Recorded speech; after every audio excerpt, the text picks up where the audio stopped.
Okay, please go ahead. Okay, so I'm going to call the town council meeting of November 6, 2025 to order.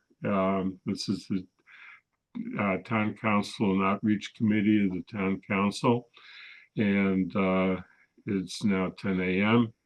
And so I need to just remind everybody that this meeting is being conducted via remote means. Members of the public who wish to access the meeting may do so via Zoom or by telephone.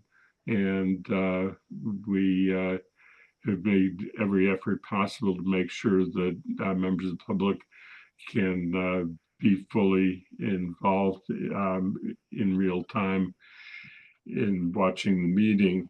But I do also want to remind people that the meeting is being recorded. That said, I'd like to make sure that all of the members of the committee can hear us and hear me, and we can hear them. Bob Hegner. Present. And Jennifer Taub. Here. Councilor Ryan. I'm here. Councilor Lord. Present. So all members of the committee are present.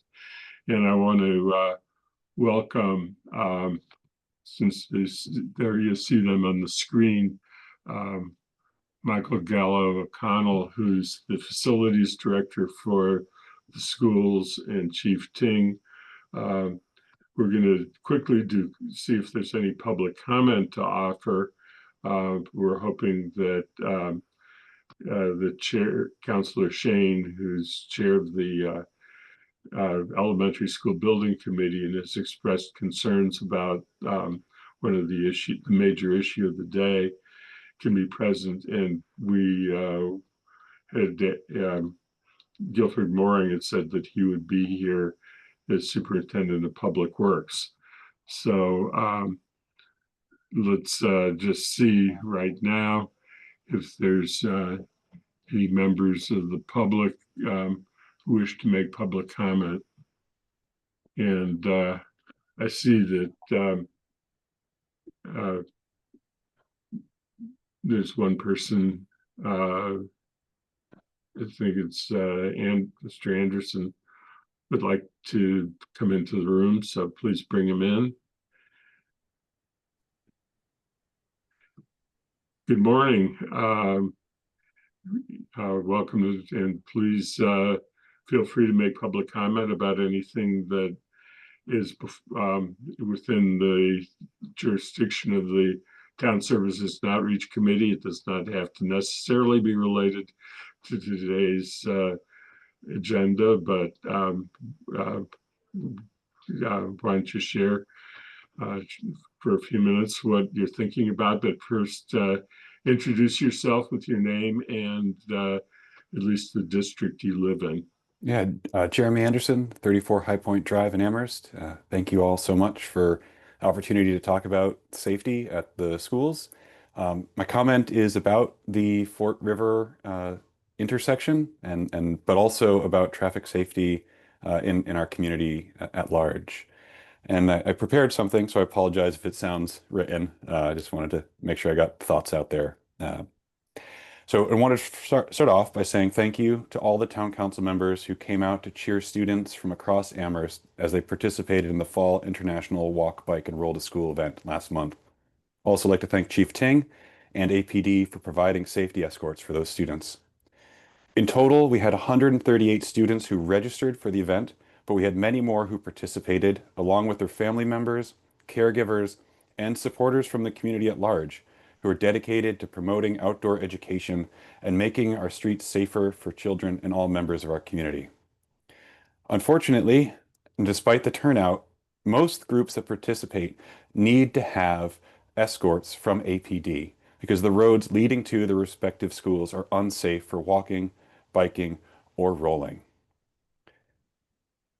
Just like our new school building is an incredible statement to Amherst's commitment to being a leader in public education, please use the redesign of the intersections and roads leading to the new school as a statement of what the future of transportation in Amherst could look like.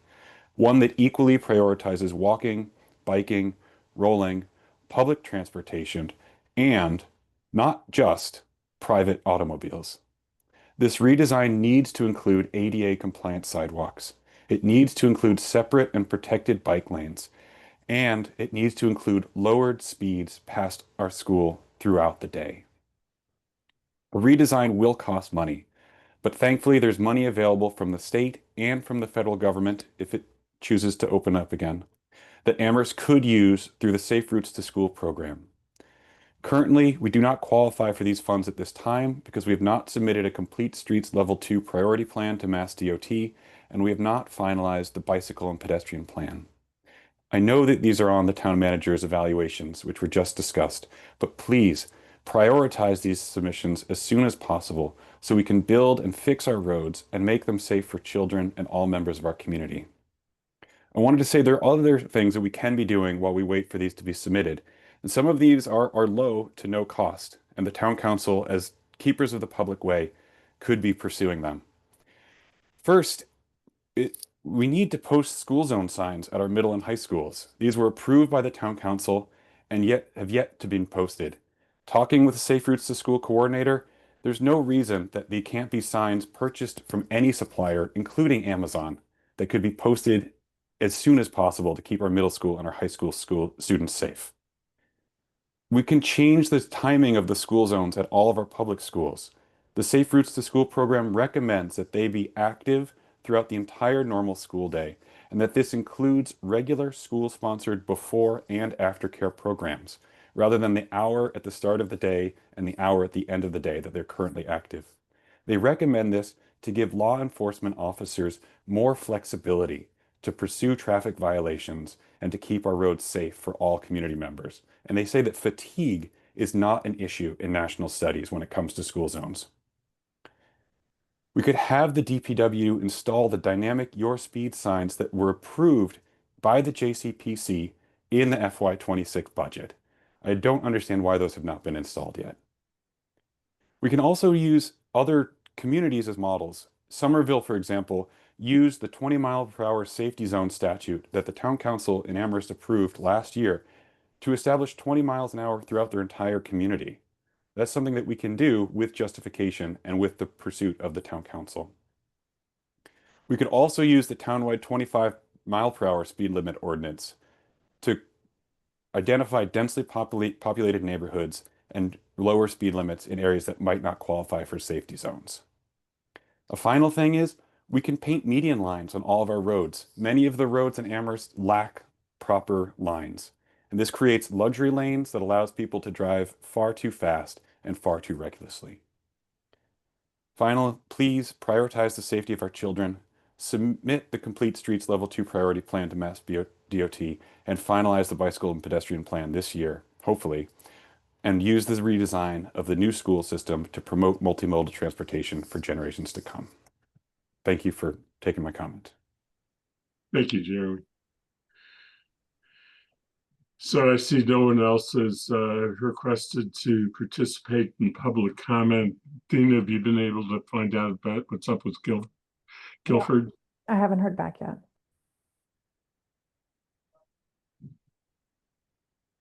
Okay, I think that what we need to do then is just to go ahead. The third item listed on the agenda is review of town manager appointments. We did receive an appointment within the last few days for somebody for the Board of License Commissioners, but it's not necessary to take that up today. It was not listed specifically on the agenda. There will be time at the next TSO meeting to take it up and still get it back to the council before the 30-day deadline. So that should be all right. So I think that takes us then to the next item, which is possible traffic and safety issues on Southeast Street when the new elementary school opens. And so I want to welcome the facilities director of the school, Michael Gallo O'Connell, and Chief Ting, to talk about what they have as safety concerns for the new elementary school. I was hoping that we would have the superintendent of public works here because I think we need to recognize that things that we might think of are ultimately matters that his department would have to be involved with and have to be able to accomplish. But I think we need to go ahead and start the conversation going. And that just as a last introductory statement before opening it up to others on the committee is to just review quickly what happened in the prior discussion of this issue, that the public works department had come in with a recommendation of a plan that involved 4 roundabouts, one at Main Street, one at the north entrance of the school, one at the south entrance of the school, and the third at College Street, where it intersects with Southeast Street. And that was not one that we ended up supporting after having heard from what was then called the Disability Access Advisory Committee, and now it's the Commission on People with Disabilities, or the Transportation Advisory Committee. And the largest reason that we had in not doing that was that we felt that it really didn't address the questions of pedestrian and bicycle safety, which are important with elementary school students, and that was the biggest factor in feeling that there was no way to provide the kind of crossing guards that would be able to assist young students with pedestrian crossings at multiple traffic circles, as described in the plan, that it was a way of dealing with cars, but it wasn't a way of dealing with young children. And that was what was the concern with that. So I don't know, since I was hoping we would get Councilor Shane here, maybe I'll see if I can text her in a second, but did Michael or Chief Ting, do either of you have thoughts about what your concerns might be if you've thought about this issue? Chief? I can go first. Certainly, first of all, I'd like to, commend Dr. Anderson's comments, and I certainly agree with him in regards to supporting efforts towards having safer ways for alternative types of travel to get to the schools. Certainly bicycle and pedestrian availability would definitely be something that we would invite into the town. So I appreciate his comments. So for us, from my perspective, it is, it's going to be no different than it was before, in the sense that, the biggest choke points are going to be the morning drop-offs and the pickup times. And those are really the 2 time periods that we really need to focus on. Other than that, I think the general traffic is pretty good. But certainly with the doubling in the population, the size for the school, that's going to be a concern. And I did read the study. I took a look at it.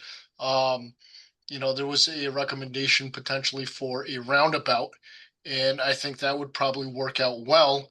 However, that's quite an expense, and that's something that would need to be visited certainly by the director of the DPW and the town council to review. So my focus again is primarily on drop-off time and pickup times.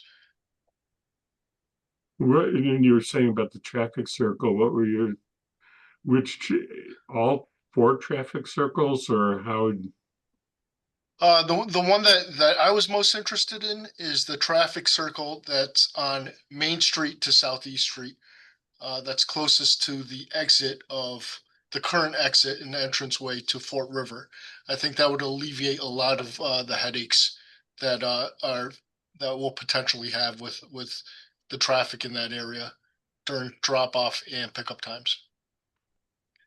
Yeah, for turning to Michael, I think that what the concern was that was expressed by Guilford and the consulting engineering firm that was working with him is the very short distance between Main Street and the north entrance of the school, and the question of inability to uh, get people into a position coming southbound to make a left turn into the school safely. But I'm not the traffic engineer who can go beyond that. But that was, I think that distance was what was barrier. Michael, what are your thoughts? Hi, yeah, thank you. Thank you for inviting me to this conversation. I have similar concerns, almost doubling the volume of traffic, like 575 students in the building. So the number of buses, vans, right now we have 6 buses that transport for Crocker Farm and 6 buses that transport, or Fort River, and 6 that transport for Wildwood. So potentially we could have 12 school buses, entering and exiting at the pickup and drop off times, in addition to the vans. So just making sure we can get those vehicles out of the parking lots in a timely manner, because those are the same buses that, after the elementary run, then they're required to do the middle school and high school runs. So any delays, affects the secondary schools. And then another concern is, like, I don't think that the number of walkers or bike riders will increase. I mean, it'd be great if it did, but I think with the increased traffic volume, that's an additional safety concern. Like, going to be much busier on the roads with that volume of traffic at those 2 time periods. And it's really the just those 2 time periods a day that I'm concerned about. Yeah, we all recognize that that's the heavy time. I'll ask one question, and I want to turn it to other members of the committee to see if you have questions that you'd like to ask either the chief or Mr. O'Connell. Buses, are you concerned about buses needing to make left turns out of what will be the southern access point where they're going to be using to get to the school? Yes, definitely. And if it is 12 buses needing to exit the parking lot, turning left, that's a short distance between the traffic light and the parking lot exit. So, a roundabout seems like, a good solution, like long-term solution for that area for the same reason. So there's not a backup of traffic. Yeah, of course, we have to deal with the short-term solution because Right. as the chief has indicated, to get the design and funding together is not going to be something that's going to happen quickly. So we do need a plan that when the school opens.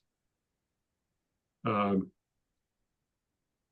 I'd ask you the question as to whether you thought that somebody needed to be a crossing guard, or somebody there to stop traffic at that southern entrance when buses leave.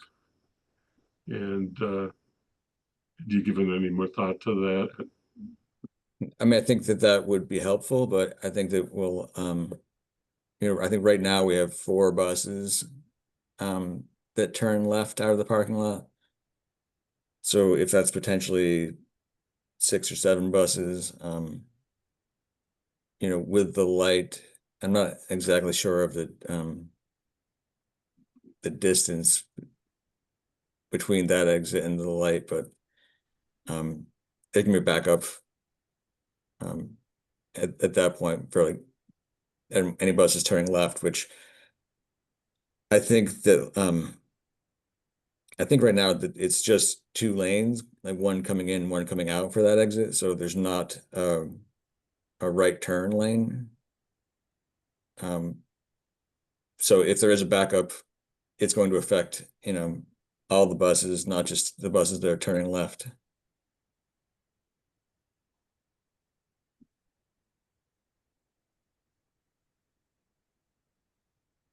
Questions from other members of the committee? Jennifer? Yes, thank you. So the concerns with the roundabouts were that there were 4, and that was the initial concern, that seemed like a lot of roundabouts between College Street and between Main Street and Route 9. So are we now talking about 2 in terms of there'd be one at College Street, or I'm sorry, at Main Street and at Route 9? Yeah. And because having the smaller roundabouts at the entrance to the exit, plus the larger roundabouts at Route 9 and Main Street, just was way too many roundabouts for a small space, relatively short space. So what could the exit of the school, could there be no left turns and it all be right turns? And then if you're going south, the buses would have to go around. If we had a roundabout at Main Street and Southeast, could the buses all make a right turn out of the driveway, the exit from the school, and go around the roundabout and then go south? Is that feasible?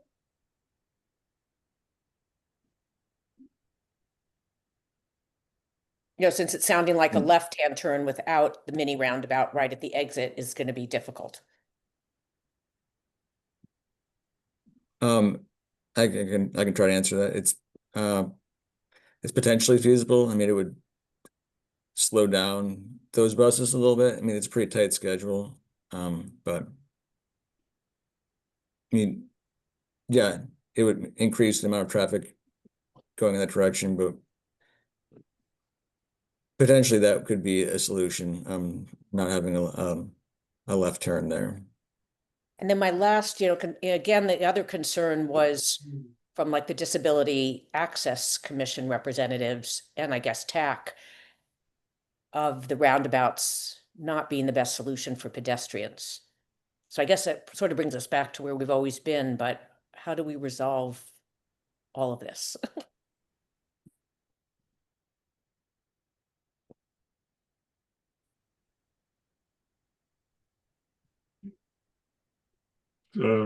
Come back to that in a minute, but Councilor Ryan? Yeah, it's very unfortunate that Guilford's not here because his input would be really valuable, but that's the way it is at the moment. I think we have to distinguish between a long-term problem and a short-term problem. And right now it's the short-term problem that we need to focus on. The long-term one is going to take a lot more time and other parties present as well. But the short-term one is very real and very imminent. And both Mr. O'Connell and Chief Ting have highlighted what that problem is. And I think we need to think about what possible steps could be taken. Also what individuals should be involved. I mean, at some stage, hopefully sooner rather than later, the interested parties, which is not this committee, but obviously Mr. O'Connell, Chief Ting, Guilford, and maybe one or two others need to sit down and talk to each other and figure out what they're going to do. It's not going to involve us. We just are a vehicle for sort of bringing at least some of the folks together for a moment and highlighting the issue and hoping that it will be addressed. We're not going to address it and we're not going to solve it. But we can certainly offer suggestions and we can certainly urge, Paul and relevant department heads to get together and address this before fall comes around and everything gets chaotic. So I'm wondering if there's technological fixes. This is where Guilford could be helpful. We've used street lights timed, et cetera. Is that a possible way to do it? One sort of really crude, but perhaps a reasonable thought is you're just gonna have to have a human being there. Somebody's gonna have to be there at those two peak times and just make sure that certain, and it wouldn't be very long, but they'd have to be there. And I'm sure the chief thinks, well, I don't have enough officers as it is. Would it be a police officer? Maybe that's impossible. But, one second solution is a human being. Certainly, I think the suggestion that Jennifer has, and I think Mr. O'Connell suggested, eventually having either a right turn, maybe could you create a right turn lane? So at least you have now a left turn lane and a right turn lane. But of course that involves we don't have the plans in front of us and maybe that's just physically impossible. But I think we should focus on short term. And any suggestions anybody has would be welcome because and secondly, we need to just, encourage as much as we can, that the relevant parties start meeting and talking to each other. And that, it starts with the DPW chief, which again, it's unfortunately he's not here, but these are important conversations and we won't be involved in them. We don't have a role in that. So that's my thoughts. Yeah, I one of the things that has been suggested would be for the bus exits, that place, to have a light there, a traffic light there, which is controlled by the bus drivers, so that when they have to make a left turn, they can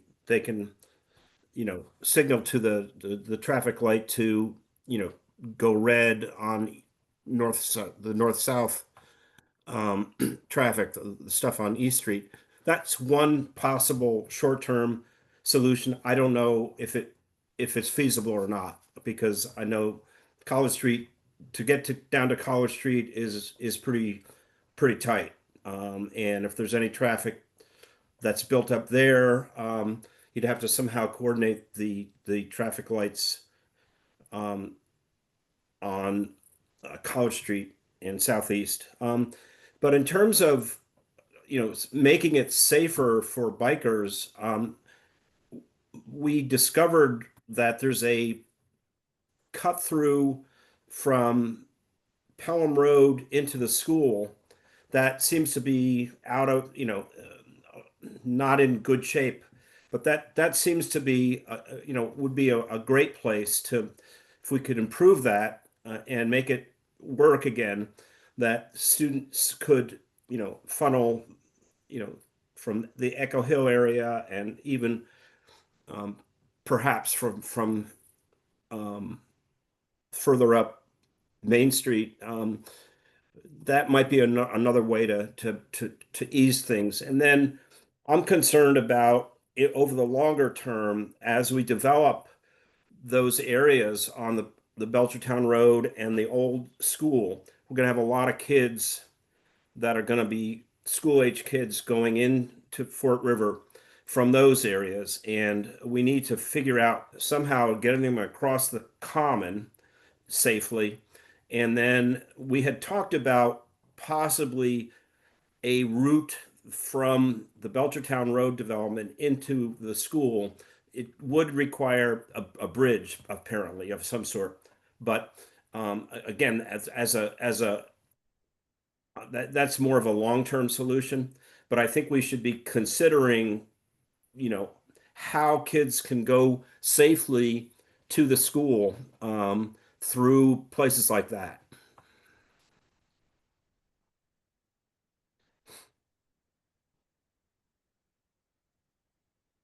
Jennifer? Yeah, picking up on what Bob said, which were excellent suggestions in terms of the Pelham Road and Belchertown Road routes to the school.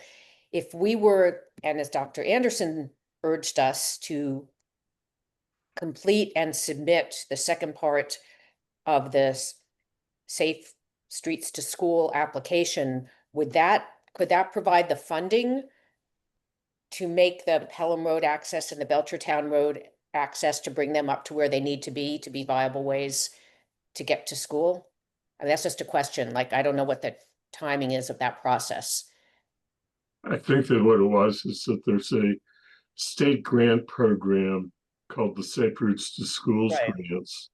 And that might be a source of funding. But that you have to have achieved level 2 of complete streets policy. And we were only at the level 1. And what would the timing be to get to the two? I mean, maybe we don't have to discuss that now, but is that something that we have any possibility of happening close to fall of 2026? I mean, we'll have Not know, because it's I understand it, but I don't have enough expertise to go beyond it. And if anybody else does, they should let us know. But there are certain requirements of what you are committing the town to do to make streets safe for all forms of transportation. And there would be a cost factor involved, because you'd have to deal with that as you make any changes to any streets whatsoever. You'd have to work to make them more accessible with sidewalks and bicycle lanes. And that's a lot of what it ties to.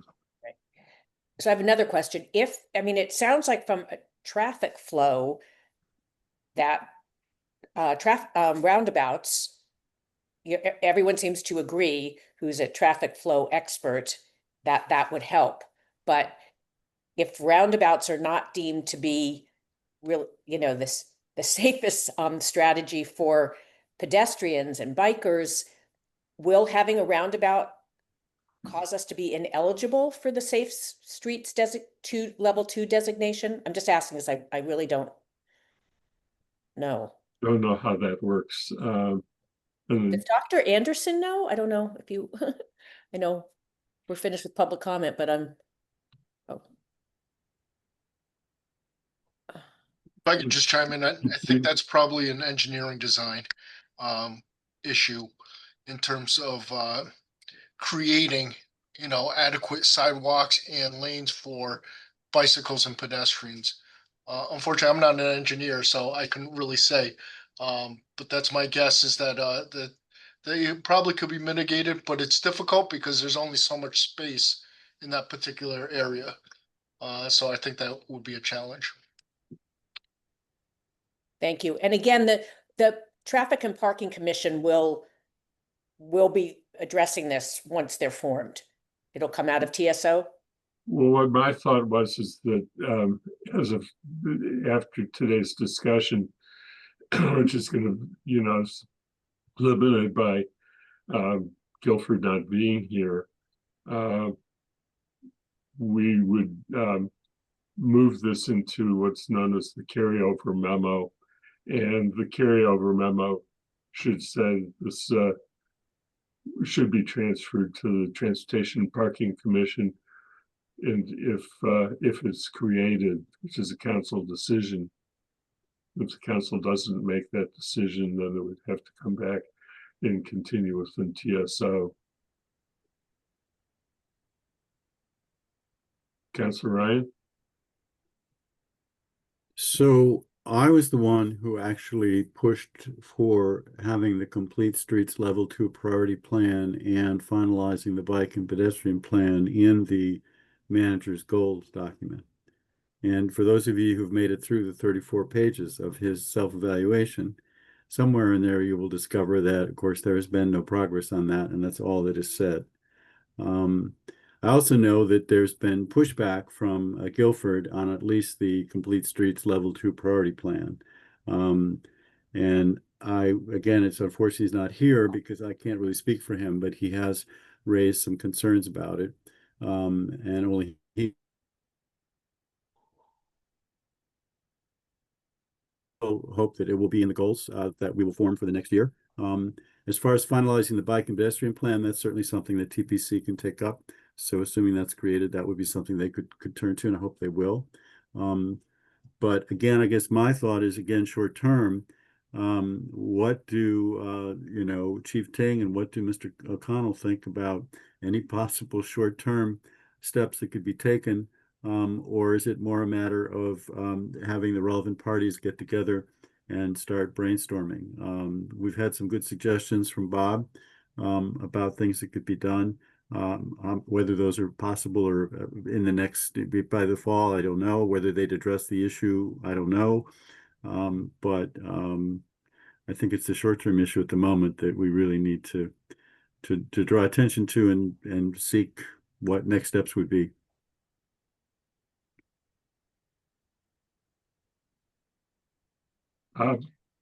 Yeah, I just wanted to bring up another issue, the common there.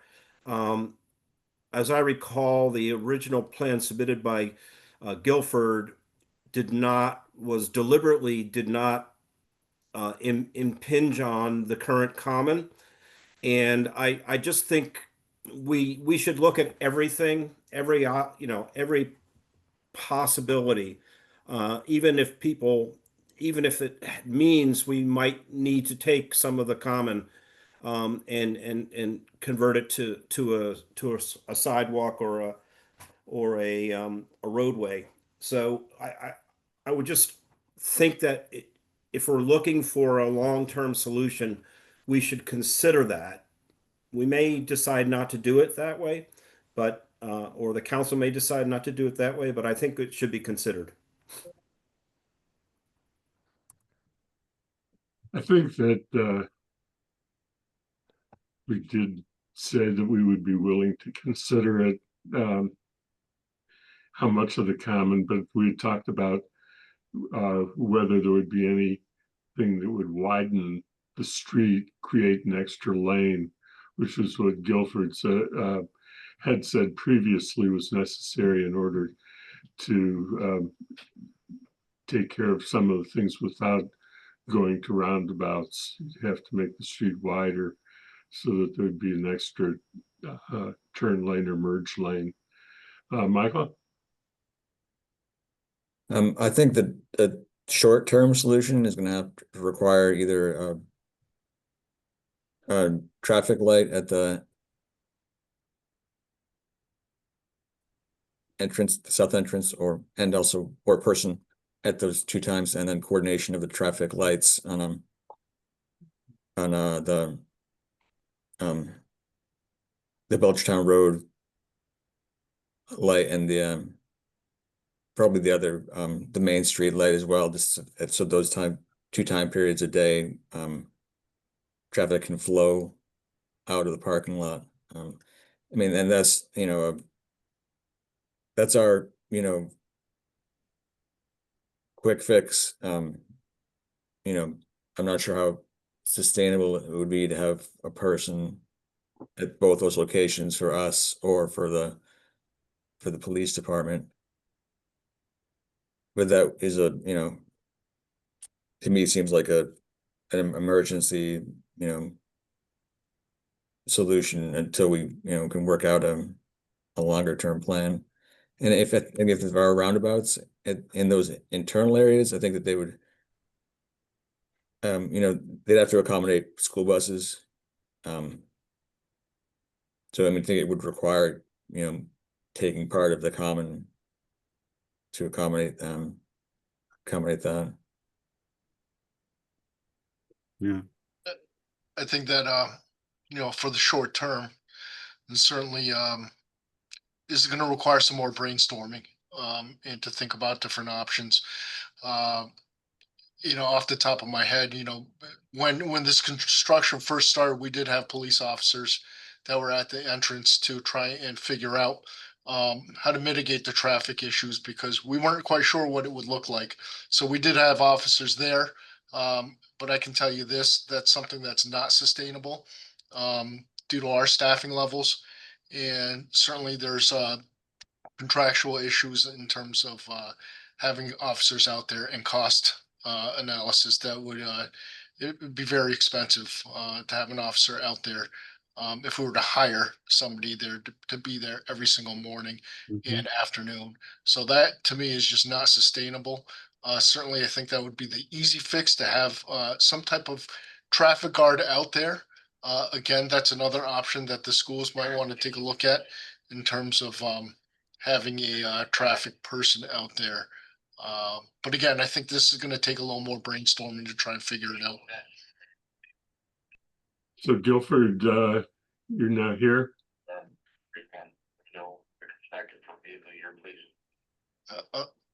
I'm sorry, Andy.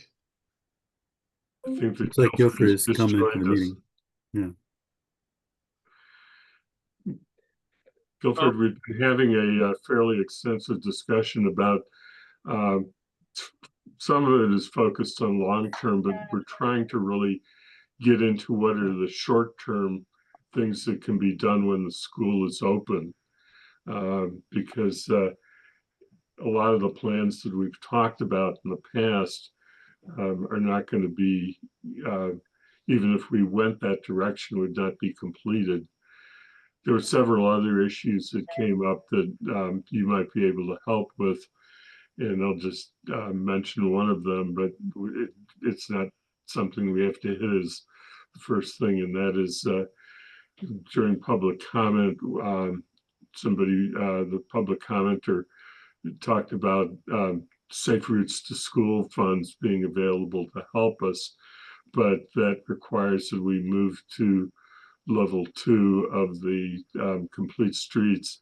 There was a lot of questions that were being asked about what level going to level 2 commits the town to and what the benefits are. And I didn't have all the answers because I don't have the expertise in that area, having really delved in heavily into what the level 2 requirements are.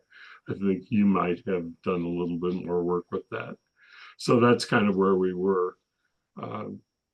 Does anybody have other questions that they thought of that they'd like to make sure that Guilford can help us with?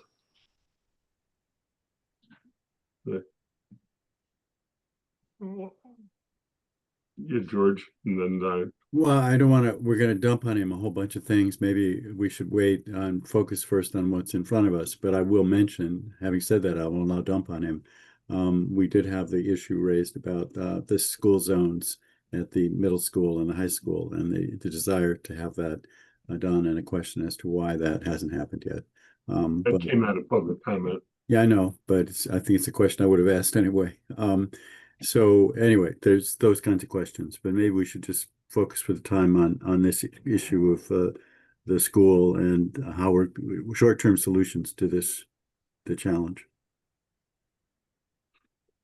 So Guilford, have you given any thought to what's going to happen when the school opens? Yeah, it's gonna be great. You're gonna have a brand new building. It's teachers will be excited. Everyone's gonna be excited and given a lot of thought to it. But I was told to stop thinking about traffic, so I haven't thought much about the traffic outside. Well, the suggestion, Guilford, was to have you out there in the morning and in the afternoon to do. That was what we were going to vote on in just a minute. But so I don't I'm sure if there's a stipend involved, I'd be happy to do No, it. no stipend, Guilford, just part of your regular duties as DPW chief. So Then I don't know if that would work. I might have to file a grievance. But no, I mean, we haven't really, I mean, nothing's really been thought about and talked about short term. I mean, there is nothing you're gonna, if you want to try to install stoplights and then hooked all four stoplights together, that's something, but there's no funds for that. In funding, You huh? do have you have two of the most advanced controllers we own are at those two intersections now. The College Street intersection and the Main Street intersection. We use a program called No Traffic, kind of cool name, to control the traffic that's not supposed to be there. Uh, but it actually does a very good job of clearing the intersections out and handling the traffic and adjusting. We have that's the same controller that is in the Meadow Street, North Pleasant Street intersection. And we're looking to bring a couple of those controllers to downtown, but it has right now the existing lights are pretty good. If you wanted to install something and there was funding to install something temporarily, or if there was funding to put up a temporary light at one of the exits or entrances, that would be possible. And you can hook the three together with the no traffic system, so they all three of them talk together and all three work together. That's doable. Safe Routes to School. Safe Routes to School is a federal program. Has nothing to do with the state's program for safe streets, complete streets. The two are totally separate programs. We've gotten Safe Routes to School grants in the past. All we need to do is have the schools be involved in the Safe Routes to School program, be a part of that program, and then we can submit for those programs.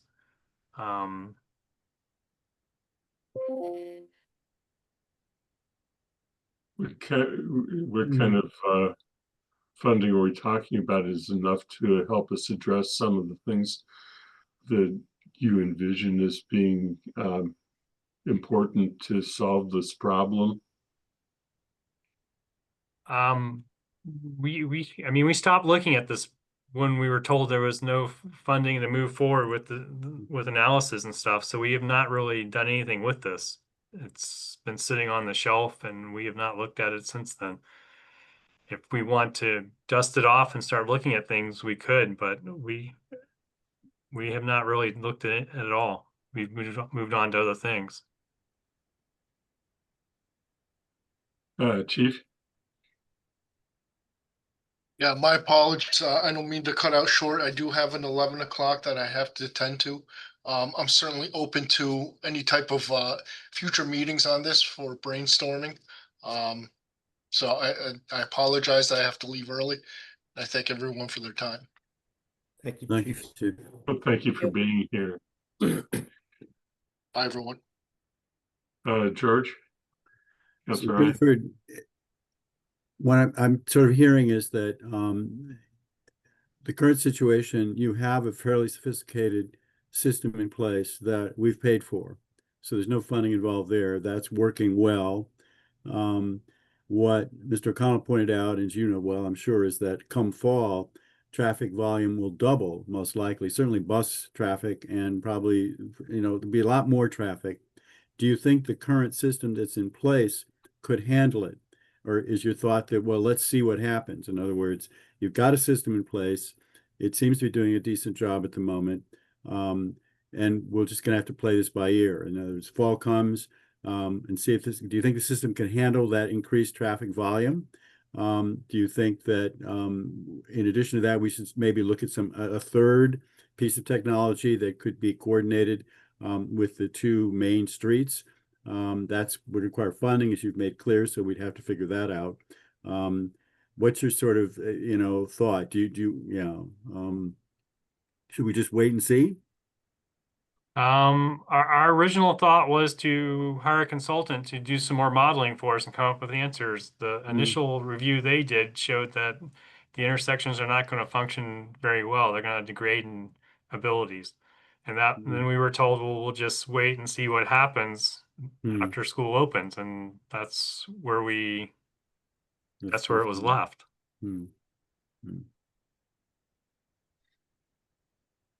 Yeah. how much of the problem is going to be people coming out of the two entrances to the school buses on one hand, because there was a discussion that took place before you joined us about buses being able to safely make left turns from at the point that they'll need to be making left turns out of the school. And the other one, of course, is the amount of cars that could be coming, particularly in the morning and the afternoon hours, going to the through the south, the north entrance.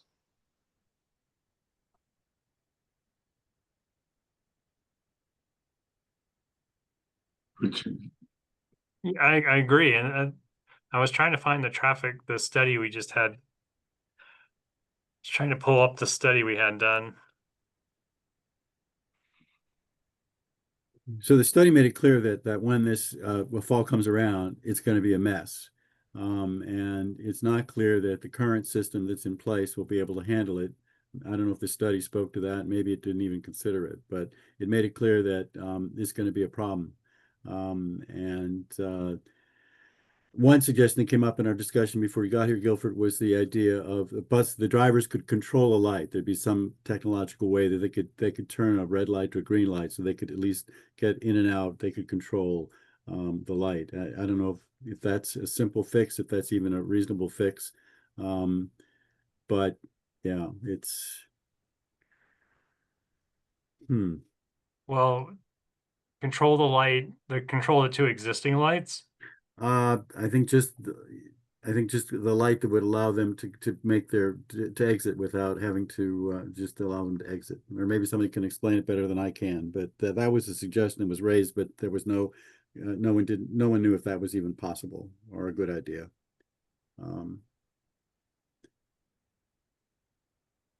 I think they were referring to if there was a traffic light at the south exit where the buses South would exit. leave, and then buses could potentially control the light, or I mean, maybe like a timer would work for that.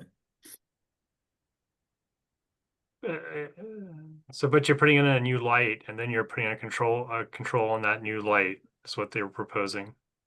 Mm-hmm.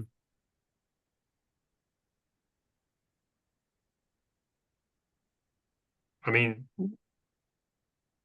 that is doable. I mean, but we'd have to have the funding to put the new light in.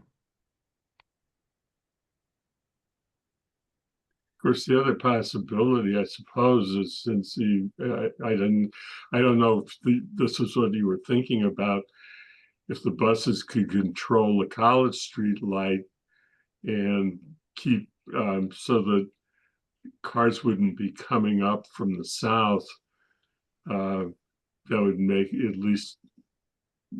that side of the street larger gaps for them to move out of. It wouldn't be used except for very brief periods of the day.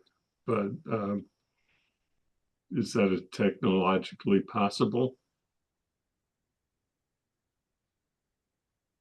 Technologically, is it possible? I imagine so. If we'd have to have the new light, and then we'd probably need the two to talk to each other. It could be set up that you'd stop traffic coming into the intersection. We'd have to put we could, it's probably technologically possible. We just would need to have the funds to do it. Michael? So there'd also be the issue with the traffic coming from Belchertown, taking that Yeah, that little access road where there's not a light, where they just go right on to Southeast Street, so that wouldn't be regulated by any lights. Well, if you put a light at the driveway for the school for the buses, that light would regulate those people and stop them. yeah. Yeah, that's true. Jennifer? But yeah, I have no idea what kind of cost is involved in that, in installing a light. We would have to, we'd have to get an estimate together. The no traffic system is about $20,000, $25,000 a piece. We would have to get a controller, lights, poles. I don't know. It could be up to $250,000, $300,000 for Hmm. for the work. But a lot less, as a short term at least, to installing the roundabouts. I mean, It's possibly. Will it help? Not sure. I mean, at least get the buses out. I mean, Guilford, realistically, a roundabout solution is going to take years. I mean, we're talking 2 or 3 years at least, right? I mean, that's not something that's going to happen quickly under any scenario, correct? Correct. We brought that up last time, and Exactly, right. that's why we stopped doing what. Yeah. Right, right. So if we do go that direction eventually, and make that decision, which sounds like a number of people think that something like that would be ultimately the long-term solution, it's still a couple of years out. So in the meantime, we're trying to figure out what we can do to try and make this, at least manageable. Do you think that we would need some more consultant help to resolve that? Or do you think that given your abilities, the abilities of your staff, Mr. O'Connell, Chief Ting, I mean, given our current folks, could we figure it out ourselves? And then, as you say, of course, funding is going to be an issue. But right now, put that aside and just, can we come up with at least some suggestions of how to manage this in the short term, while at the same time, others will be pursuing the longer term solution. Do we have the brain power and the expertise in-house, or do you think we would need some further help from these consultants who we had originally and now we've sort of put on hold?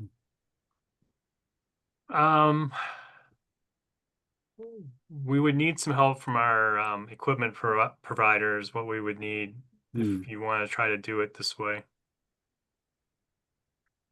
I don't think our consultant would be willing to join us in this endeavor.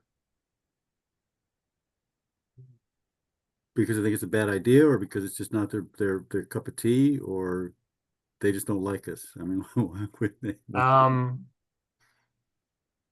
So it's kind of outside the normal process for how you would do something like this, and they probably might not be willing to do it that way. excuse me, I think Kathy Shane just joined. Okay. Haven't seen her on our screen. Is she in the audience? She is. I just brought her on. She should be brought in. I guess, Guilford, my question would be for you, what would you suggest? I mean, obviously we're not, the long-term solution is outside of our, what we can do right now. Short-term, what would you think would be the best thing we could do? What would be the best steps we could take? Or do you want to think more about it? I mean, I just really, what I would like to hear from you is, what do you think what would you think we should do?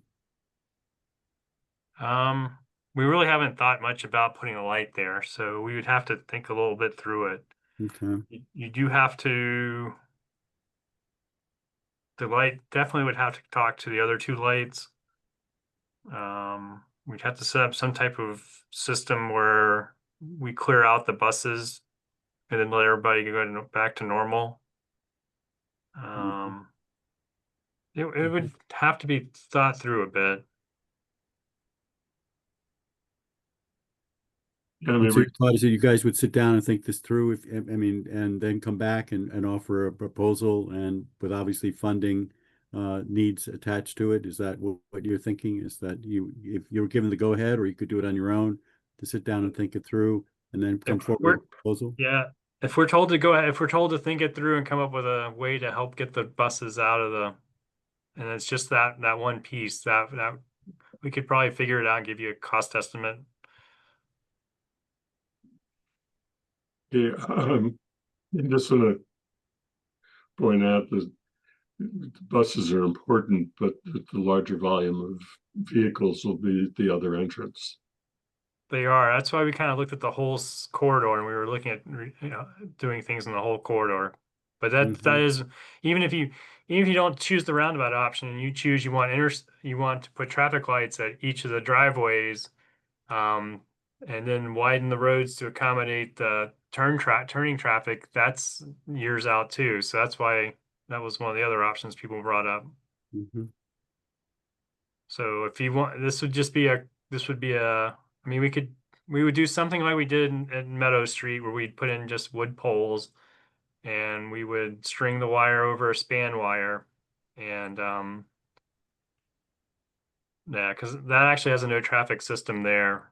And so no traffic lets actually Meadow Street can talk to Main Street and College Street, but there's not really much to talk about. So they don't really talk that much, but the system's there, they can talk.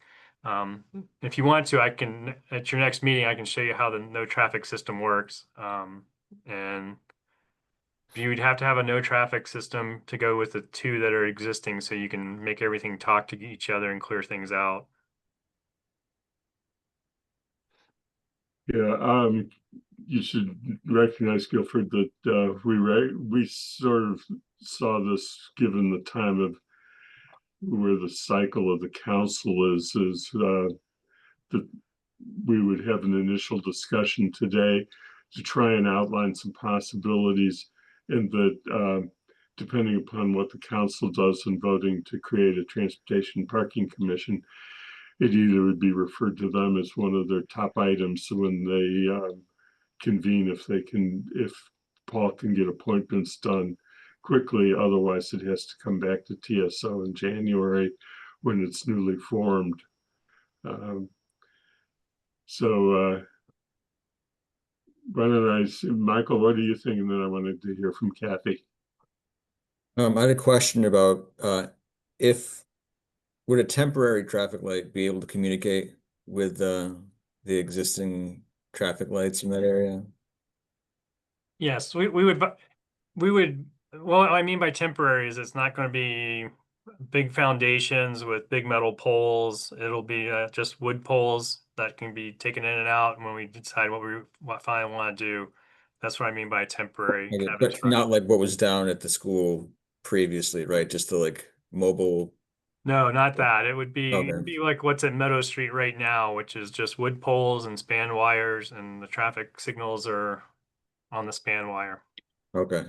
The controller is a full controller. So we tried to get the controllers to talk to the temporary ones, but they wouldn't. They had a language barrier. Okay. Kathy, hi, good morning. I apologize for joining late. I didn't put the link in my calendar and literally forgot, having been told about this. So Guilford, and Michael, the lady's talking about, if you want to see it, it's up at this North Amherst intersection, and it allows, and so when Guilford put it in, he talked about it, we would get an ugly light rather than a streamlined light, meaning it doesn't have really nice steel poles. It has these wires. So I had a question on the light, Guilford, but I also, when you're doing the Pomeroy intersection, you're taking out a light there. And I have no idea whether that light is smart or the apparatus. So just, would we ever, it doesn't work. So you couldn't just reuse what we've got there. We might be able to use some of our, we took down Pomeroy's lights and we kept some of the fixtures. We might be able to use some of the light fixtures, but the pole was only one pole at Pomeroy. It's got that one big one, big. Yeah, I just have one big pole. Actually, two big poles is all it had. So we would do it a little differently, but we could possibly reuse some of the lights we have laying around. I think we have a few. We keep them for spares.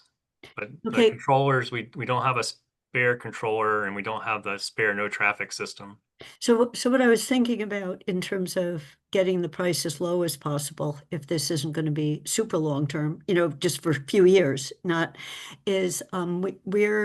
we get free cash certified, this fall, in the next month or so, this could be a piece that gets financed, so it gets put in place. So Andy, I didn't think of it waiting for the transformation committee. I thought it being a direct request from the town, so it would be available. So, and so I had been thinking in the 150 plus range because I knew that was the price of the light up here. But I know that light was several years ago, so just, I just remembered that was, we got a gift up here because another project came in below budget and Guilford found the money. So I had a separate, so that was my thought on getting an estimate. We could actually probably have a project that could happen. So you probably already talked about this, but the slanted road that Mike talked about, the bypass, can it not be shut off so cars don't? Is that an insurmountable concern? And there's some bushes there too. So earlier Mike Rupert had talked about the bushes make it hard for the buses to see.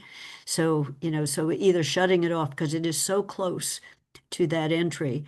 And I know of at least a couple accidents. One person who was on our building committee said she was with her kids in the car was totaled because the person didn't stop.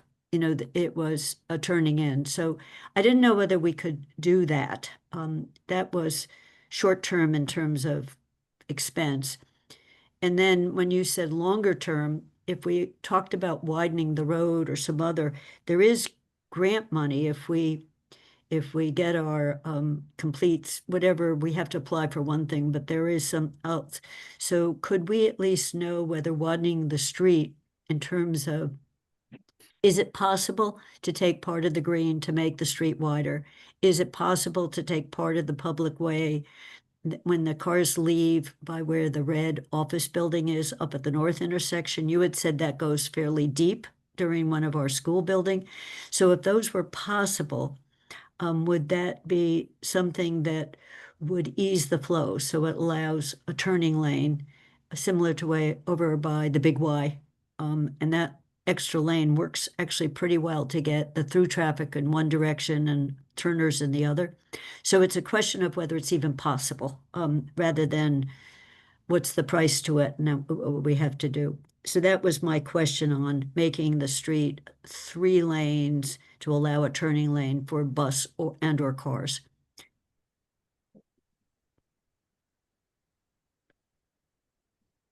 So the 2 questions were turn up the slanted road, and the second was the widening of the street, including up by, and George and everyone, when Guilford was out with the building committee and the traffic survey people, he said that I think it's a law firm or accounting house. It has a much deeper public way than you would think, so that allows, a slip lane for cars to get out who might be turning right, to go east. You'd have to look at it, but they wouldn't be happy. I mean, they'd have to change where their driveway is. But in any case, so those are my questions on road and cutoff. The cutoff, the problem with the cutoff is that's actually the driveway for 3 establishments.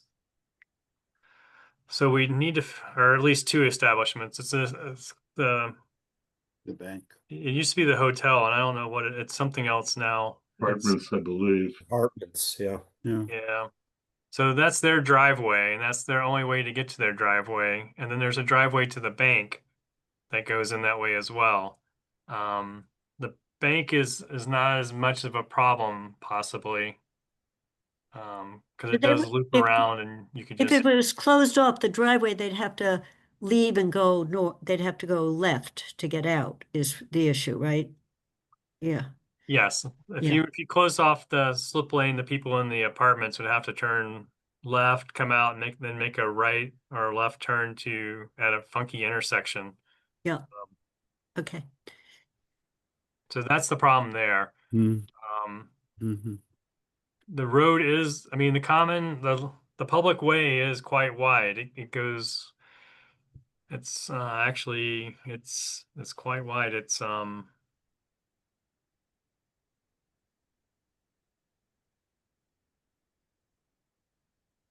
over, it's like 150 feet, maybe it's 160 feet across the whole area, which means it goes basically from the front of some of the houses that are next to the school all the way over to the backside of the sidewalk on the little one-way street over there. So it's quite wide. So you could add a turn lane like Hadley, like the state's added in Hadley on Route 9. You could add that type of turn lane in there to help alleviate things, and you could make a designated right turn lane at the intersection with Main Street and Northeast Street. As you do all that, you're just adding to money and the cost of doing things. So there are a couple of shade trees in there that would have to be looked at. If you widen the road next to the common, there's probably 6 or 7 shade trees that would have to be addressed. I'm flipping through the map as I'm talking to you. I'm sorry. No, I didn't think it was going to be cheap. I just wanted to know it was feasible, and it sounds like it's feasible. Yes, it's feasible. Yeah. Okay. The question also is whether it's feasible before the school opens. That's not feasible. Right, right. Short term versus long, right. Yeah, so this, just one other piece of information that and the schools will have to deal with it, but Mike, that because the fields part, the taking down of the old building is a second phase, there's going to be less initial parking than long term there will be. So teachers are going to have to, people who want to park their car is going to have to find some and other spaces. And you should just talk with the design team on that. That's been known, but I don't think it's been addressed on where teachers' cars might be able to park. Because not all, there's supposed to be 170 parking spaces, and not all will be available in September 2026. No, Michael, have you thought about that issue? Pardon? I was asking Michael if the schools have thought about that issue, about the limited number of parking places initially when the school opens as they tear down the old building. No, not yet, but we were gonna have to address that. You know, Andy, I think it was talked about initially in design team, maybe with Rupert, but it was people didn't make it a large public issue for obvious reasons, but it was, like who gets to park there. But I just, the person who will know that, Mike, is Tim Cooper. And you know, that on the Danisco design team, they have a pretty precise estimate. And so I think it was conveyed to Mike and Rupert, but not necessarily broadly. Yeah. Okay. Did anybody discuss the need to have parking at an entirely different location? One of the So that's why I'm bringing it up, Andy. That's it. Busing teachers in. So that's why I'm bringing it up, because I don't think it got past the people were aware of this was going to be a challenge, rather than aware and then here's a solution. Here's where you could park your car. There's been a plea for a while to have pooled parking and not have everyone drive and park their car at school, but that hasn't. They have part-time workers, so part-time staff, so not everyone can. Many can't carpool because they're coming from different places. I just want to raise that because that's going to be an issue that we don't have probably at the VFW site where there might be overflow parking. We're using it for Jones staging, I think. Like, can we point to places or make arrangements? Andy, I have no idea. In other words, I don't know whether anyone has started to say where one might be able to park and then walk to the school. I have no idea whether anyone has identified places. So is our biggest recommendation coming out of today's meeting that we need to urge the town manager and the superintendent to get together and create the proper grouping of staff to address this issue as high priority at the beginning of the year? Maybe, Andy, and there's that inspection station, and they have where you can go get cars inspected or repaired. They have a big lot behind them, so I think people looked at where is there within walking distance where, if where there was temporary overflow, it'll only be 1 year because then it'll all be finished. So Andy, I just don't, my sense is that hasn't come up onto people's radar yet. And if Guilford is saying he hasn't seen it, that probably means no one's, yeah. And Mike hasn't seen it. So I just raised that because I was quietly reminded about that a month ago. Well, Yeah, I'll connect with Tim Cooper then and start looking into that. And see how long of a time period we're looking at to help decide like solutions. Councilor Ryan? So I want to pick up, Andy, on your statement just a moment ago. What is sort of the sum of what we as a committee want to do or recommend? And you had suggested something along the lines of communicating to the town manager that this is high priority and that he needs to direct the appropriate stakeholders, including obviously Guilford and the schools. And it sounds like we're also hearing that this might involve some funding. And Kathy has suggested that there might be a way to address that. But I think our recommendation is that time is of the essence. We now have a new issue of parking, which I had not heard of before, which is also going to be a challenge. So there are a number of things that have to be addressed, and we should start at the beginning of the year, and that would be our recommendation. This is not something I think that comes back to us. I don't think there's any reason for Guilford to have to come back to us. And I mean, I'd be fascinated to learn how the no traffic system works, but that's just my curiosity. I think he's probably got better things to do. I don't see any more role for this committee other than raising this issue and flagging it, and maybe in your report, making it clear to Paul that this is what we think needs to happen. And that's where I would direct our attentions. Bob? Yes, I just wanted to say, as someone who uses the Belchertown Road, College Street intersection a lot, the no traffic system really improved movement of through that intersection. So I definitely think that's the way to go in the future for those sorts of problems. I do want to just point out that the town does own land where the Belchertown Road development is going to go in. It's not suitable. It's just grass. It's not suitable for parking in the winter, but if we have to have a temporary parking space there, I think you could probably use it. I don't know how wet that grass is, but you could probably use that land.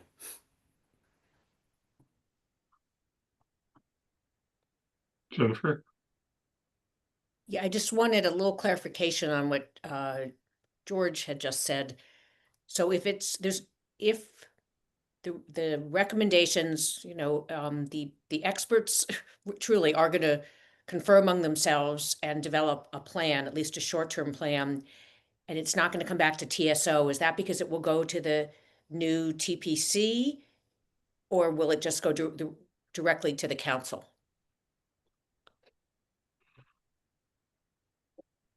So that's just a question. If TSO isn't involved, will it just they'll just make a recommendation directly to the council, or will it go to TPC and then the council? George, Councilor Ryan, any thought on that, or?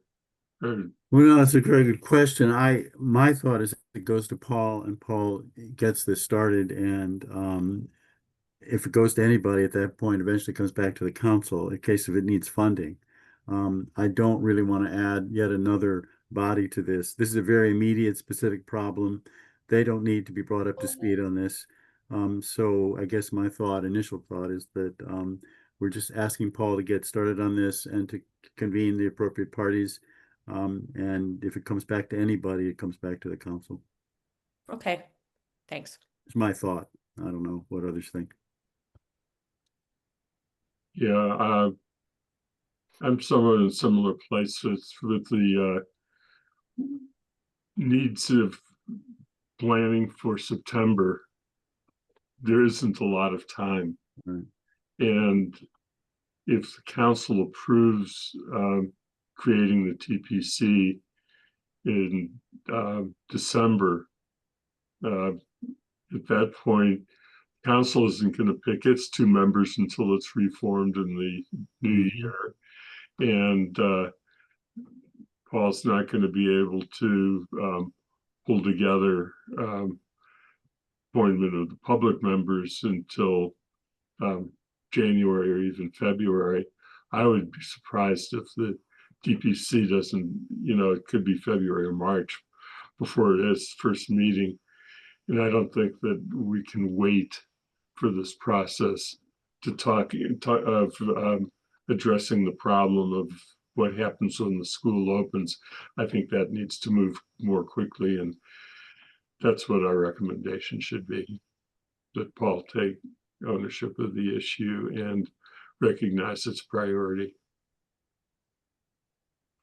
Councilor Ryan? So the 3 questions then become, what would be the best temporary solution?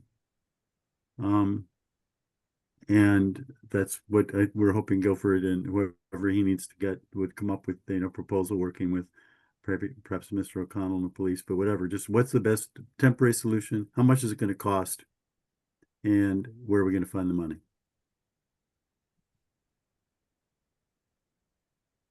I think it needs to And before September.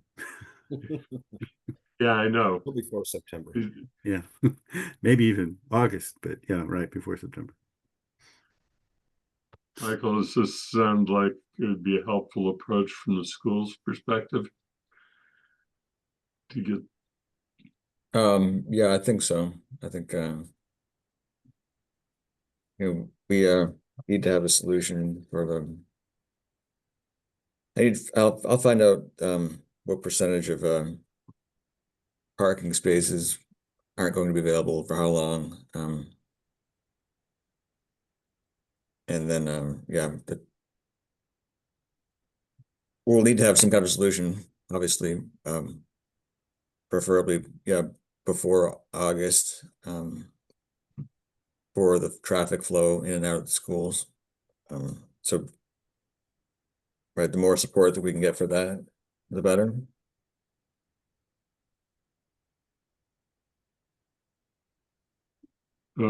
Great to come up with a motion that we can make today, and that would be something along the lines of asking the town manager to give priority to creating an appropriate working group of staff from the schools and the town to assess the problem of what will be done at the beginning of the school year when the new school opens, and to address both traffic and parking issues, traffic, parking, and safety issues. Could you repeat that, Andy? I was making it on the fly. That we would urge or recommend that the town manager give high priority to appointing a working group of appropriate staff from the town and the schools to work together to address traffic, parking, and safety issues when the new school opens.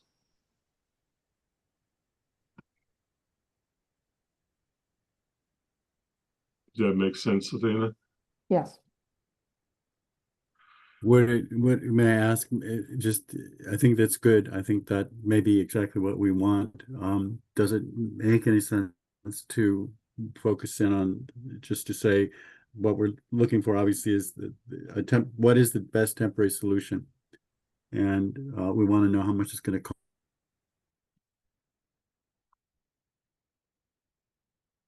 Does that get put into the motion? Or is that an explanation to accompany the motion?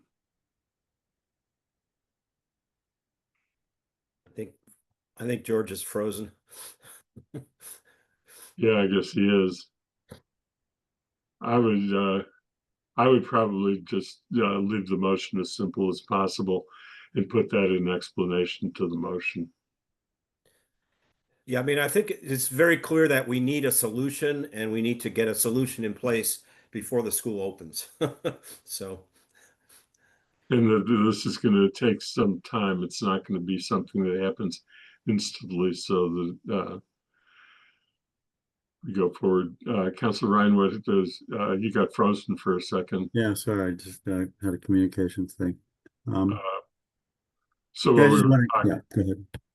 what we talked about was fairly straightforward motion as I described, and that we would take the other things that we were raising about trying to get an assessment of what's feasible and what the costs are and how the costs would be met as explanation with the motion rather than in the motion itself. So assuming that's the motion on the floor, is there a second? I'll second Hagner. So we have a motion on the floor. It's made and seconded. Let's see if what the vote is on it. Jennifer? Yes. Councilor Ryan? Aye. Bob? Aye. Councilor Lord? Aye.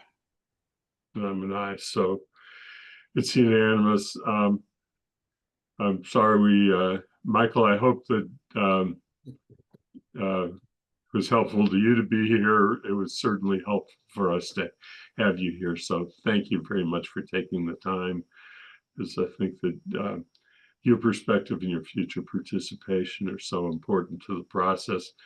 And Kathy, I'm sorry that you weren't able to join at the beginning. I understand that those things happen.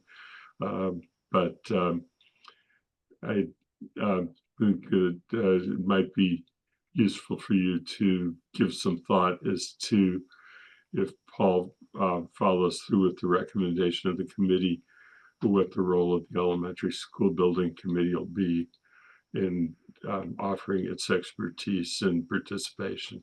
Well, thanks, Andy. And I just didn't put it on. I'll listen to the Zoom later, but Paul had originally emphasized that anything beyond the property of the school was the town, not the building committee. So that one of the reasons we've been quiet on it, other than Rupert and now Michael pushing for a solution, has been, sort of a hands-off instruction. But I will speak with him. It's, we had a few ideas from the traffic study people early on, but they also weren't looking at, other than talking with Guilford and his team on what might be possible. So we always knew that traffic was a problem at the Fort River School. So I do apologize for coming in like 15 minutes. You've contributed something extremely important, which was that initially there's going to be the parking issue in addition. That was the one thing that we had not talked about before you came. And Chief Ting was sharing the concern about traffic and safety. Yep. So thank you all for focusing on this. Thank you. Okay, thank you. So I think we can go on to one or two other items, and we can adjourn before Jennifer has to leave. Can we thank Guilford and let him go? So We can release Guilford. Guilford Guilford, the only other thing that was on the agenda that I just quickly ask you about is there's one thing that was referred to this committee from the last council was the streetlight policy that had been that had been introduced by councilors Haneke and Devlin Gauthier, and it was then referred to you at the end of the last council term. It was referred to you and to Paul, and apparently you did not have the bandwidth to address the issue at all. No, we've been talking. Hope I froze a minute. We've been talking to our consultant who helps us with the street lights, and we got started with it, but then we didn't get very far with it. I'll reach out to him. Paul brought it up earlier this week. I'll reach out to our consultant and see if we can talk a little more and move something a little farther along, but we haven't really done much with it because of the time. Because we will probably just need to put it back into the carryover memo again. And I understand from Councilor Haneke that she intends to reintroduce something at the beginning of the next council term, which is her right to do. And if that's the way that she wants to proceed, but it's not an issue. And I don't know if you've seen the best practices memo from the MMA, Mass Municipal Association, on the topic, but it's fairly comprehensive and talks about what communities can do. And we know that some communities have made more progress. So there are some models out there. Not too much more we can say about it now. We've seen it at the MMA. Yeah, and I don't think we need to talk about it today because the two advocates are not present, and we're not going to resolve it during the remainder of this term. It's going to be a carryover to the next term. But I just want to make it clear that we recognize the issue is out there, and that we expect that it's going to come back in the next term. There's not much else to say. Anything else that people have that they want to ask Guilford now? Otherwise, we let two of them go, and I have just one other thing to put on the screen if we have time to do it. Seeing none. Michael and Guilford, welcome to stay, but we certainly don't need you. We very much appreciate both of you having joined us. So thank you. You're welcome. Thanks. I look forward to working with you guys to help solve these problems. Yeah. Challenges, not problems. Thanks.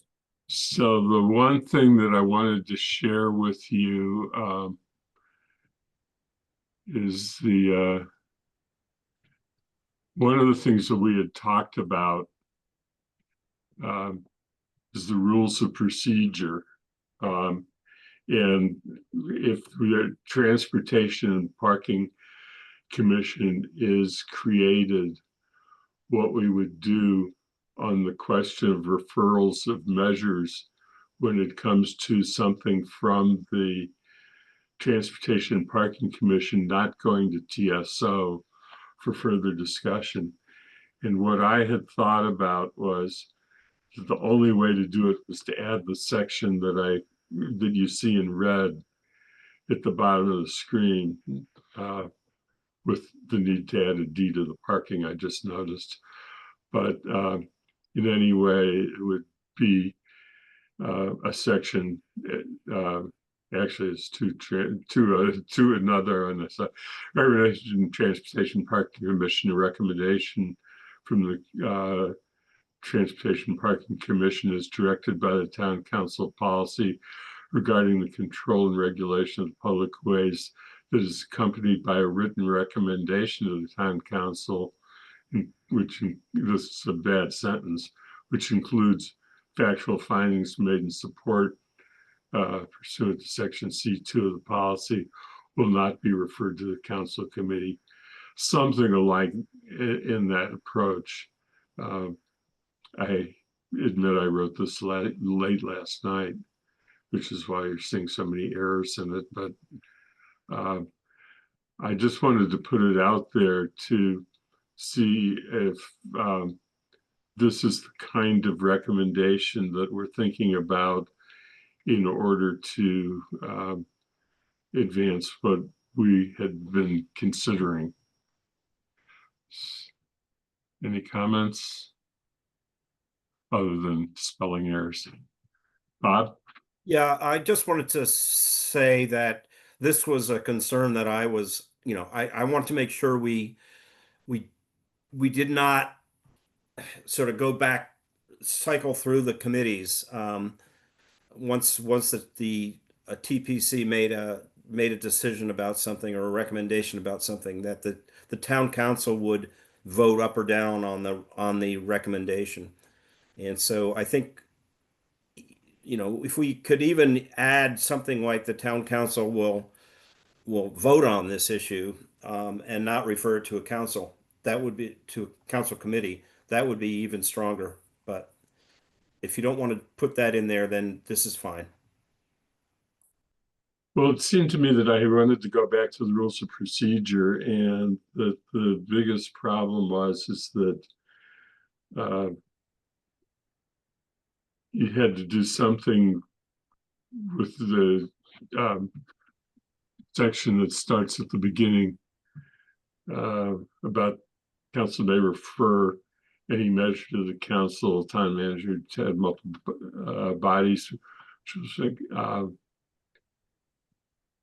and with a period of time back, report back.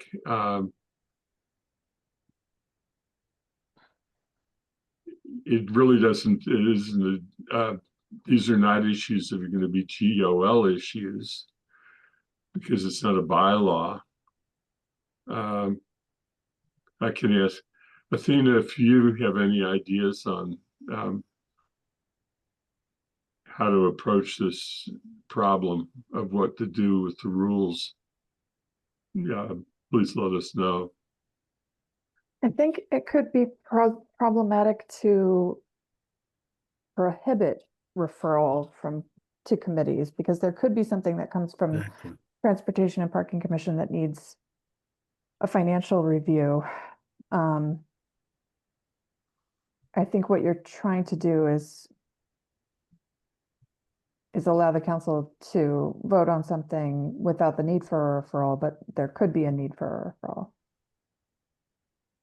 Is that what you're trying to do?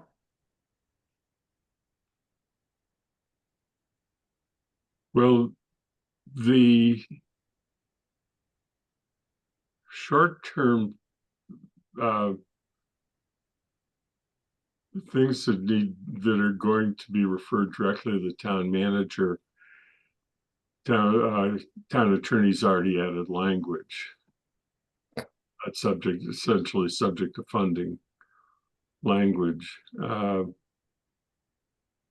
the more permanent, longer range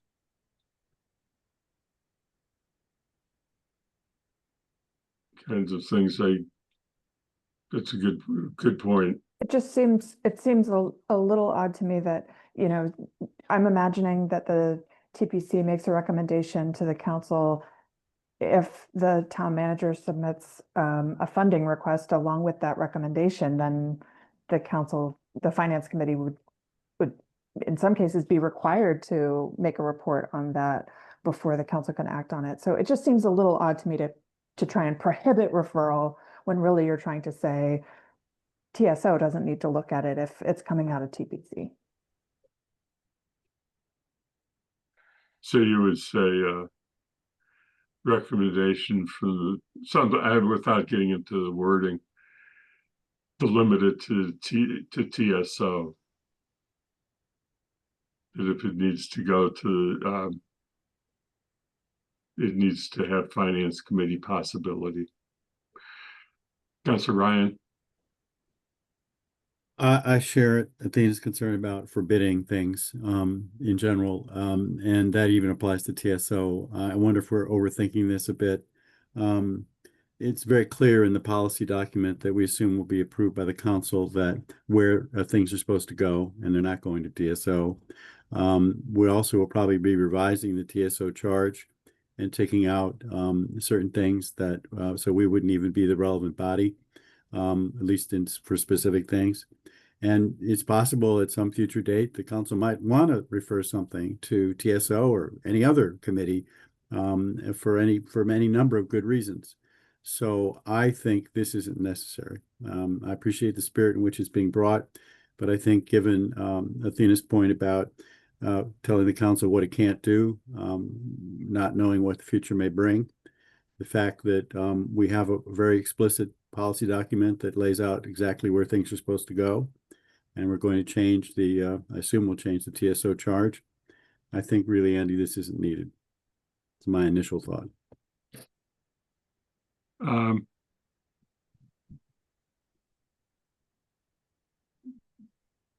Yeah, Jennifer? Yeah, again, I'm sorry, I'm gonna have to sign off now, but I agree with George. I do appreciate the spirit in which it's brought, that we don't want this continuous loop. But, yeah, I would probably feel more comfortable if it didn't prohibit it.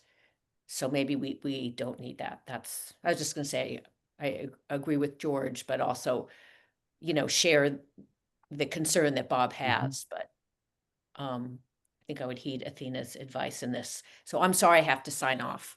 But Let me just say one thing real quick, and that is, I assume we're not going to do anything today. We've had on the agenda for quite a while the recommendations on council rules of procedures if the Transportation Advisory Committee is adopted by the council. And so I tried to at least frame a beginning of a discussion on that.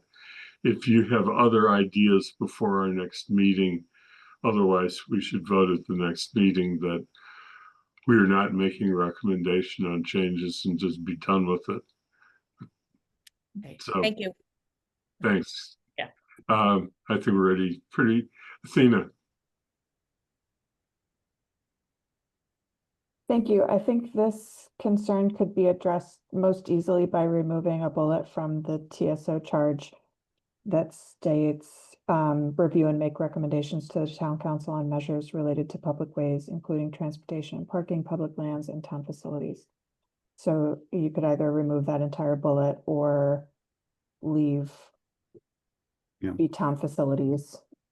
And I think that would be the easiest way, rather than changing the rules, the easiest way to address this issue. And there are some amendments to the committee charges coming to the council, and I think we've moved that to November 24th. Regarding a legal review of measures from town committees. So it might be helpful if TSO votes at the next meeting so the council can take up all of those amendments in one meeting.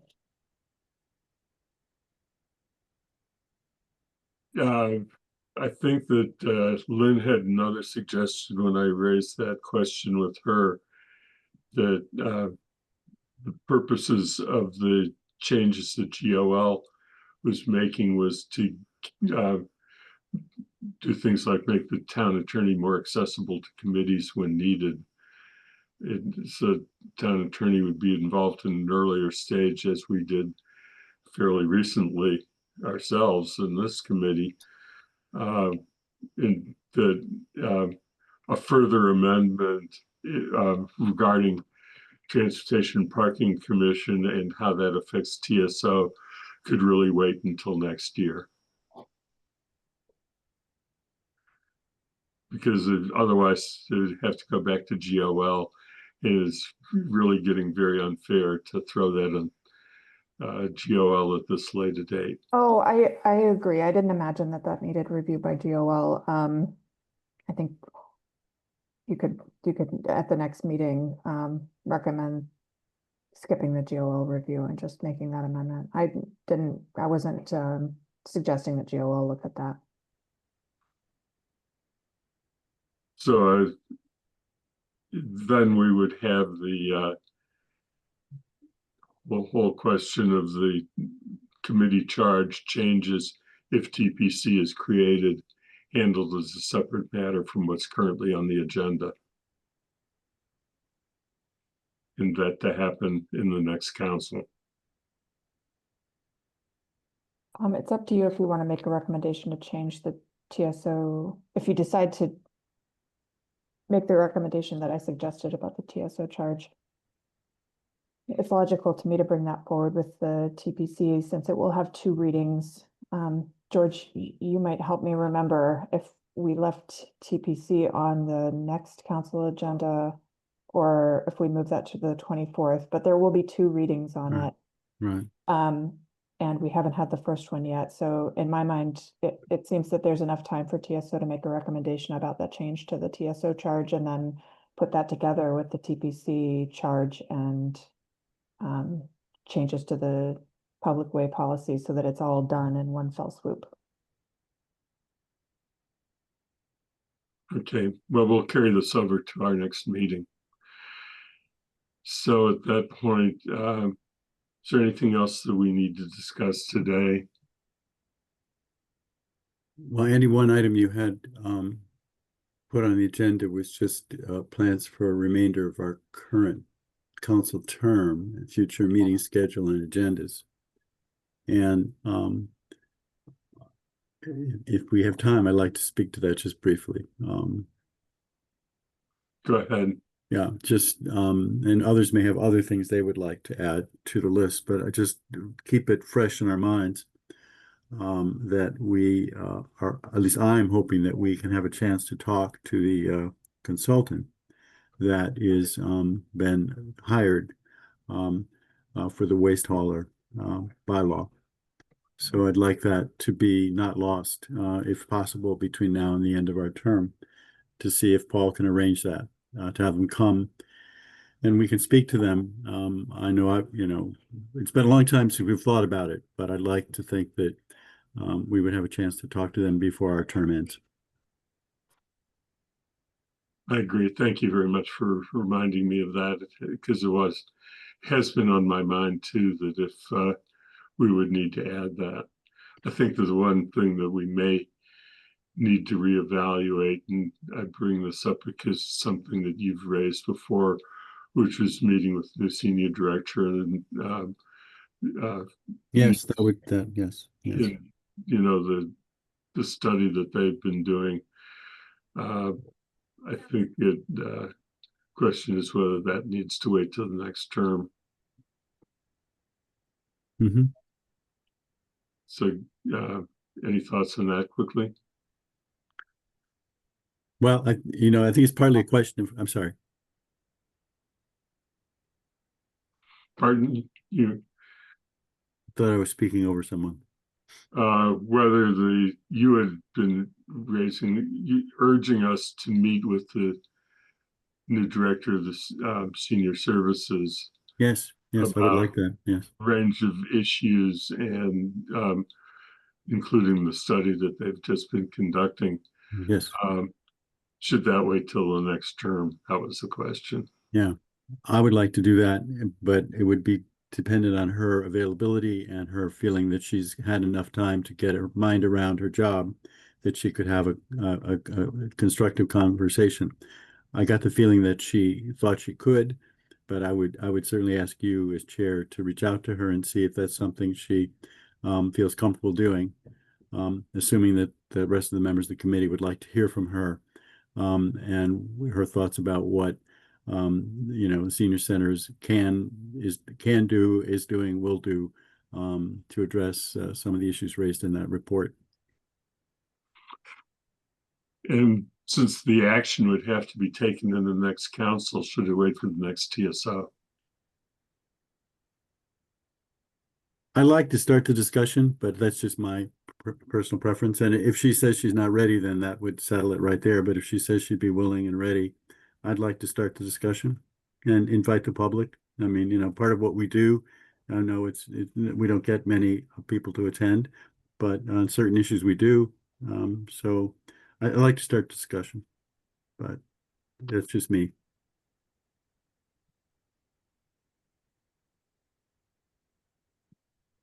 And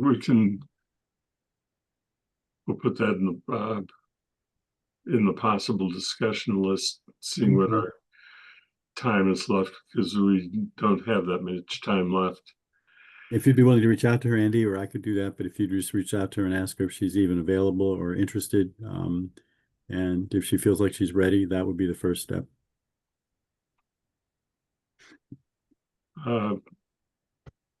We can talk about that. Yeah, Fine. okay. Is there a motion to adjourn? So moved. Second? Second, It's been moved and seconded. Start with the two people who made the motion. Bob, Aye. Councilor Ryan, aye. Councilor Lord, Aye. and I'm an aye, and Jennifer's left the meeting. It's 4-0, and we are adjourned. And I thank you. It's been Yep. an interesting and difficult meeting, and I will try and write something up as quickly as I can. But it won't It's not fair. I know, Andy, it's not fair. Yeah. because if I make the council town manager evaluation deadline, which is itself questionable at this point, that'd be a miracle. But I will write something up about that, since we need to get this recommendation that we voted to Paul. So, Right. okay, Thank you, Andy. All right. Thank you. thank you. Bye-bye. We are adjourned.